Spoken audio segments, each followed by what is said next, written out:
এই সময়ের অপেক্ষা করছেন প্রার্থীরা, এই সময়ের অপেক্ষা করছেন যারা ভোট দিয়েছেন, প্রার্থী বেছে নিয়েছেন, তারা অপেক্ষা করছেন কি হবে আজ, তাদের ভোটে জিতবেন কোন প্রার্থী। এ ছিল মালদার ছবি, জলপাইগুড়ির ছবি একবার দেখবো। তবে তার আগে চট করে জলপাইগুড়ির 2021-এ কি ফল হয়েছিল দেখে নেওয়া যাক। পাঁচটির মধ্যে থেকে 2021-এ হাড্ডাহাড্ডি লড়াই, 4টি বিজেপি, 3টি তৃণমূল। আবার যদি 2024-এর হিসাব দেখি, ফলের কোনো বদল হয়নি, একই রকম। লোকসভাতেও যদি আমরা বিধানসভা ভিত্তিক ফল দেখতে যাই, সেই 3-4, 3টে তৃণমূল, 4টে বিজেপি। এবার কি হবে? 24-এর পর 26 কি হতে পারে কিছুক্ষণের মধ্যেই আজ পাওয়া যাবে। রকি আছে আমার সহকর্মী আমার সঙ্গে সরাসরি গণনা কেন্দ্রের বাইরে থেকে। ফল একই থাকবে নাকি ফল বদলাবে, কিছুটা হলেও এদিক ওদিক হবে, এই আশা আশঙ্কা নিয়ে ভিতরে ঢুকছেন এজেন্টরা। কিউআর কোড দেখিয়ে রকি তোমার মাধ্যমে একটু গণনা কেন্দ্রের সামনে ছবিটা দেখতে চাইবো।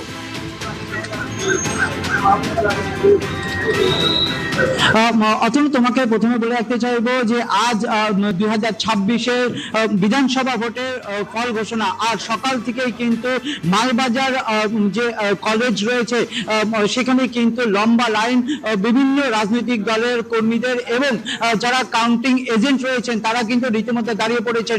কড়া নিরাপত্তার ব্যবস্থা রয়েছে, কেন্দ্রীয় বাহিনী মোতায়েন রয়েছে রাজ্য সরকারের পুলিশ, অন্যান্য আধিকারিকরা। এখানে কিন্তু নিয়ম শৃঙ্খলা মেনে রীতিমতো কিউআর কোড চেক করে দিয়ে কিন্তু গণনা কেন্দ্রে প্রবেশ করানো হচ্ছে এবং সেখানে কিন্তু এতটাই আঁটোসাঁটো ব্যবস্থা করা হয়েছে, একটি মাত্র যে মোবাইল সেটাও কিন্তু নিতে দেওয়া হচ্ছে না এবং সম্পূর্ণ চেক করে কিন্তু ঢোকানো হচ্ছে।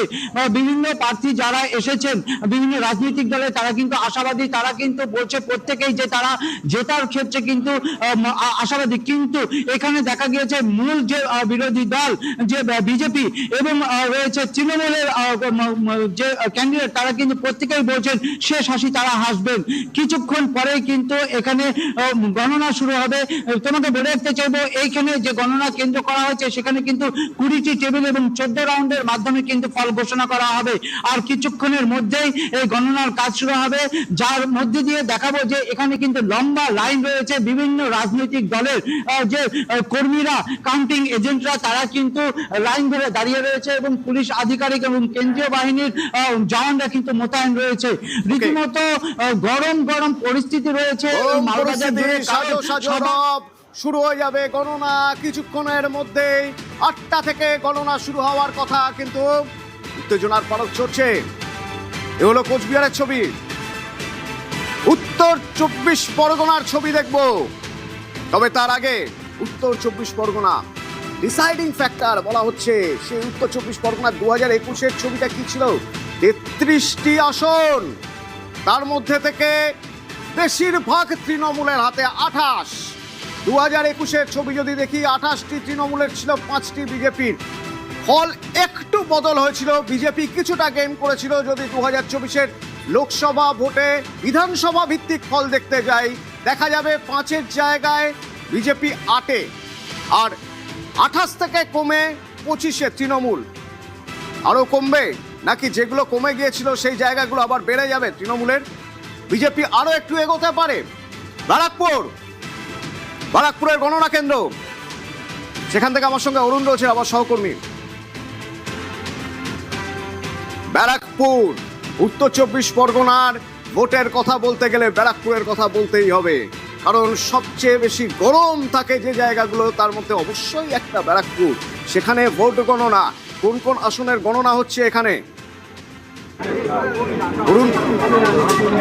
দেখো অতনু, এখানে ব্যারাকপুর থেকে বিষপুর পর্যন্ত, নোয়াপাড়া, নৈহাটি, জগদ্দল সমস্ত কেন্দ্রগুলো কিন্তু এখানে রয়েছে। সকাল থেকে ভেতরে ঢুকবার বিভৎস বিশাল লাইন। এখানে কিন্তু যারা ভোটের কাউন্টিংয়ে বসবেন তারা কিন্তু সকালে এসে হাজির হয়েছেন। 5টা থেকে এখানে লাইন পড়ে গেছে। তোমাকে একবার দেখাবার চেষ্টা করব। দেখো দীর্ঘ লাইন এখান থেকে সোজা বেরিয়ে চলে গেছে একেবারে ব্যারাকপুর বিটি রোড পর্যন্ত।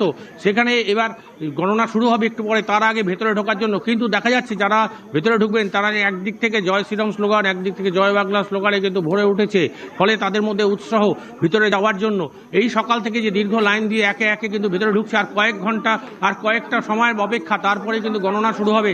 তার আগে ভেতরে ঢোকার সমস্ত রকম প্রস্তুতি অনেক দূর থেকে কিন্তু আধা সেনা রাস্তার মধ্যে মেন রোডে রয়েছে, তারপরে থেকে পুলিশ রয়েছে, বিশাল অনেক ব্যারিকেডগুলো পার হয়ে কিন্তু অনেকগুলো স্তর পার হয়ে ভেতরে ঢুকতে হচ্ছে। এত কঠোর নিরাপত্তা, কারণ ব্যারাকপুর এমন যেখানে রয়েছে একদিকে ডিফেন্স রয়েছে, একদিকে পুলিশ রয়েছে, তার মাঝখানে সুরেন্দ্রনাথ কলেজ, সেই কলেজে কিন্তু ভোট গণনা হবে। এই 6টি বিধানসভা কেন্দ্রের গণনা এখানে হবে। ব্যারাকপুর থেকে 20 ফুট পর্যন্ত যে দীর্ঘ লাইন, 6টি বিধানসভা কেন্দ্রের গণনা এখানে হবে। ব্যারাকপুর সুরেন্দ্রনাথ কলেজ। ধন্যবাদ অরুণ।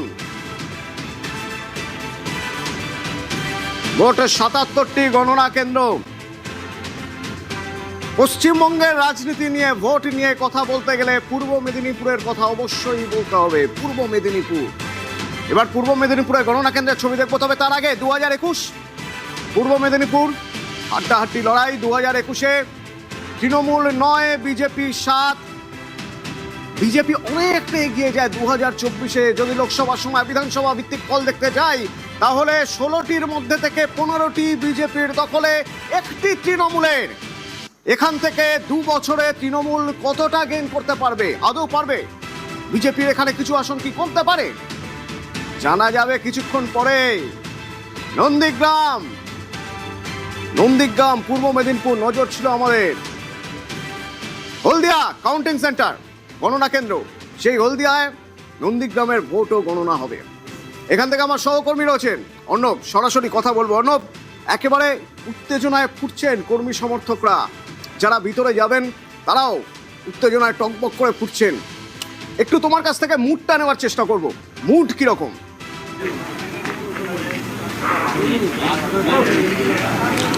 এবার তুমি যেটা দিয়ে শুরু করলে নন্দীগ্রাম, সেই নন্দীগ্রামের ইলেকশন এজেন্টরাই কিন্তু একেবারে লাইনের শুরুতে দেখতে পাচ্ছি আমরা।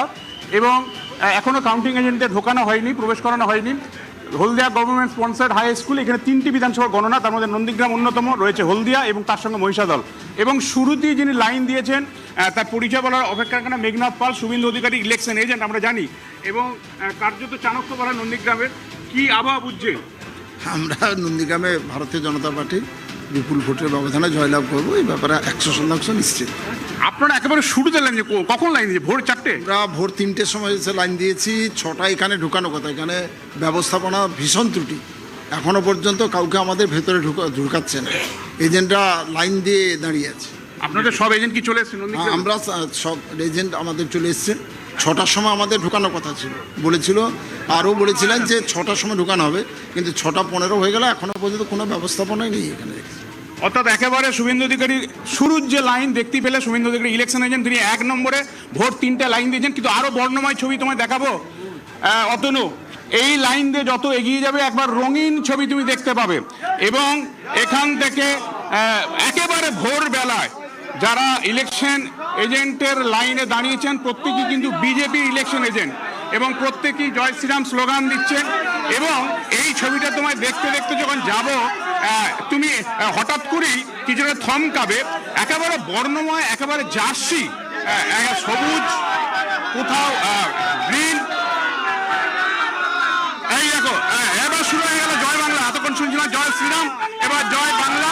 এবং দূরে দেখো কিভাবে বর্ণময় সব রঙিন পোশাক পরে মানুষ এসছেন, এবং তাদের সাথে আমি আমার কথা বলার চেষ্টা করব। জয় বাংলা, এতক্ষণ জয় শ্রীরাম শুনছিলাম। আপনারা কোন বিধানসভা থেকে এত সুন্দর পোশাক পরে এসেছেন? হলদিয়া বিধানসভা থেকে আমরা। আপনাদের এই পোশাক? হলদিয়া বিধানসভা, তাপসী মণ্ডল। আচ্ছা, একই সঙ্গে আরো রঙিন ছবি আছে। তুমি দেখো, আরো যদি আমরা যাই পিছনে, তুমি দেখতে পাবে বিভিন্ন রকমের, অর্থাৎ শুরুটা কাউন্টিং এজেন্টের লাইন যদি বিজেপির হয়, তারপরে কিন্তু পরপর আমরা এখানে জয় বাংলা শুনতে পাচ্ছি। আপনারা কোথা থেকে এসেছেন? আপনারা হলদিয়া। এই পোশাক পরার নেপথ্যের কারণ কি? মানে এটা কি আপনাদের চিনতে পারা যায়? একদম জয় বাংলা সিম্বল। আমরা জিতছি, আমরা জিতবেন। আসছি রাজ্যে, ক্ষমতায় আসছি 230টা সিট নিয়ে। পুষ্প ঢুকে নেই, জয় বাংলা। অর্থাৎ এই যে দীর্ঘ লাইন, 6টা থেকে লাইন খোলার কথা। এই স্কুলে 3টি বিধানসভার গণনা। তুমি যেটা বললে, লোকসভাতে একটা চমকপ্রদ ফল হয়েছিল যদিও বিজেপির সমর্থনে, কিন্তু এখানে যারা রয়েছেন কাউন্টিং এজেন্ট, সেটা মহিষাদল হতে পারে, হলদিয়া হতে পারে বা নন্দীগ্রাম হতে পারে, যারা তৃণমূল কংগ্রেসের এজেন্ট তারা কিন্তু বলছেন এবার জয় বাংলা এবং এখান থেকে জোড়া ফুল ফুটবে। যদিও ভোর 3টেতে কিন্তু অন্তত লাইন দিয়েছেন কিন্তু মেঘনাথ পাল, আমরা ছবি দেখালাম, একেবারে 1 নম্বর লাইন দিয়েছেন নন্দীগ্রামের ইলেকশন এজেন্ট শুভেন্দু অধিকারী। সব মিলিয়ে এই মুহূর্তে কিন্তু যে আবহ অন্তত হলদিয়া গভর্নমেন্ট হাই সেকেন্ডারি উৎসবের আবহ, অর্ণব তোমার কথা সূত্র ধরেই বলবো, উৎসবের আবহ, উৎসবের মেজাজ। বিশ্বের বৃহত্তম গণতন্ত্রের শ্রেষ্ঠ উৎসব বলা হয় ভোটকে, নির্বাচনকে। আমাদের দেশের যে ভোট প্রক্রিয়া, যে নির্বাচন, তাকে উৎসব বলা হয়। এবছর উৎসবের মেজাজে মানুষ ভোট দিয়েছেন, রক্তপাতহীন ভোট। ভোটের শতাংশ যে পরিমাণ ভোট পড়েছে সেটাই প্রমাণ করছে মানুষ স্বতঃস্ফূর্তভাবে ভোট দিয়েছেন।